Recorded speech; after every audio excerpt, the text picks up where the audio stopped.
Hello friends, welcome to my channel. আজকে একটা কোশ্চেনের আনসার দিতে চাইছি আমি।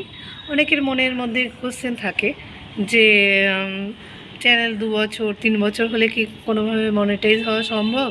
এটা আমারও অনেক কোশ্চেন ছিল, তা নিয়ে আমি অনেক ইউটিউবেও সার্চ করে দেখেছি যে চ্যানেল 2-3 বছর হলে মনিটাইজ করা সম্ভব নাকি এই বিষয় নিয়ে।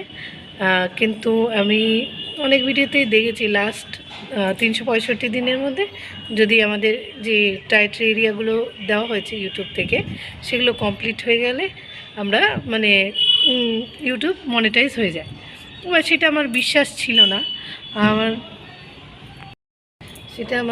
বিশ্বাস ছিল না। আমি একটা ইউটিউব চ্যানেল করছিলাম, এবার ওইটাতে 1 বছর কমপ্লিট হয়ে গেছে। কমপ্লিট হয়ে যাওয়ার পর আমি দেখলাম যে আমার সাবস্ক্রাইবার খুব 1K হয়নি, প্লাস ওয়াচ টাইমও কমপ্লিট হয়নি। আমি বন্ধ করে দিলাম, নতুন একটা চ্যানেল খুলে নিলাম কিছুদিন পর।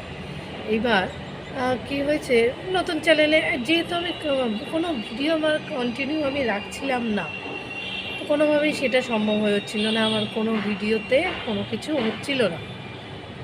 এবার আমার যে চ্যানেলটা আপনারা দেখছেন, ওই চ্যানেলটায় হঠাৎ করে ভাবলাম, আমি দেখছিলাম শর্টসগুলোতে বেশ ভালোই শর্টসগুলোতে বেশ ভালোই ভিউজ আসছে। এবার আমি কী করলাম, তাহলে শর্টস ছাড়া শুরু করলাম। 1 মাসের মধ্যে, তোমরা বিশ্বাস করতে পারবে না, 1 মাসের মধ্যে আমার সব কমপ্লিট হয়ে গেছে। 1K subscriber plus watch time complete হয়ে এখন আমার চ্যানেল মনিটাইজ হয়ে গেছে। তোমরা নিজের উপরে ভরসা রেখো, বিশ্বাস রেখো, চ্যানেলটা কন্টিনিউ রাখবে, দেখবে তোমরা একদিন সাকসেস হবে। Thank you for watching. ভালো লাগলে অবশ্যই সাবস্ক্রাইব করবে।